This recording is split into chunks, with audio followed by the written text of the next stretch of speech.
Number theory నుంచి ఒక interesting question చూద్దాం. What is the least value of n if 1,94,480 plus n is equal to m power 4? మీరు equation చూస్తే ఈ నెంబర్కి n యాడ్ చేసినాక వచ్చే రిజల్ట్ ఎలా ఉంటుందంటే m power 4, అంటే ఒక నెంబర్కి 4th పవర్ అనమాట. ఈ క్వశ్చన్ సాల్వ్ చేసే ముందు మనం కాన్సెప్ట్ చూడాలి. 1 నుంచి 10 వరకు ఉన్న నెంబర్స్కి పవర్ 4 చేస్తే యూనిట్స్ ప్లేస్లో ఏమొస్తుందో మనం అబ్జర్వ్ చేయాలి. 1 power 4, 1 power 4 is nothing but 1 itself. 2 power 4 అంటే 2 into 2 into 2 into 2, 4 సార్లు మల్టిప్లై చేయాలి. 2 2s 4, 4 4 16. సో ఇక్కడ లాస్ట్లో 1 వచ్చింది, ఇక్కడ లాస్ట్ డిజిట్ 6 వచ్చింది. 3 power 4 అంటే 3 into 3 9, 9 into 9 81. You want only last digit. 4 power 4, 4 4 16, 16 into 16 256.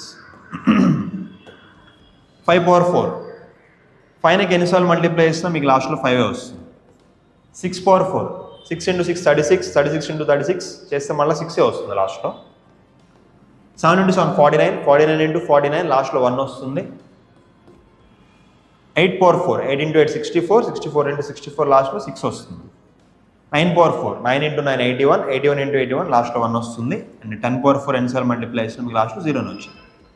So ఇక్కడ మీరు అబ్జర్వ్ చేస్తే పవర్ 4s చేసినాక లాస్ట్ డిజిట్లో వచ్చిన డిజిట్స్ ఏంటి? 1 6 5 0 అంతే.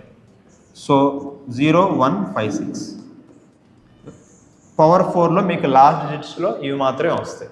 10 తర్వాత మీరు 11 తీసుకున్నా సరే 11 power 4 చేసినా మళ్ళీ అది 1 కిందే లెక్క, మళ్ళీ 1 వస్తుంది. 12 power 4 చేసినా మీకు లాస్ట్లో 6 వచ్చింది. ఓకే, సో రూల్ ఏంటంటే ఏ నెంబర్కి పవర్ 4 చేసినా మీకు యూనిట్స్ ప్లేస్లో 0 1 5 6 మాత్రమే వస్తాయి. Now come back to the problem. ఈ నెంబర్కి n యాడ్ చేయమంటున్నారు, వచ్చిన ఆన్సర్ పవర్ 4 అవుతుంది కదా.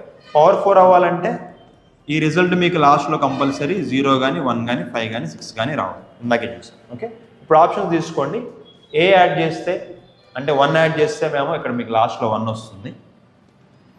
బట్ 2 యాడ్ చేస్తే మీకు లాస్ట్లో 2 వస్తుంది. 3 యాడ్ చేస్తే 3 వస్తుంది. 4 యాడ్ చేస్తే 4 వస్తుంది. 2 3 4కి ఛాన్స్ లేదు కాబట్టి కంపల్సరీ ఏ వాల్యూ 1 అవుతుంది.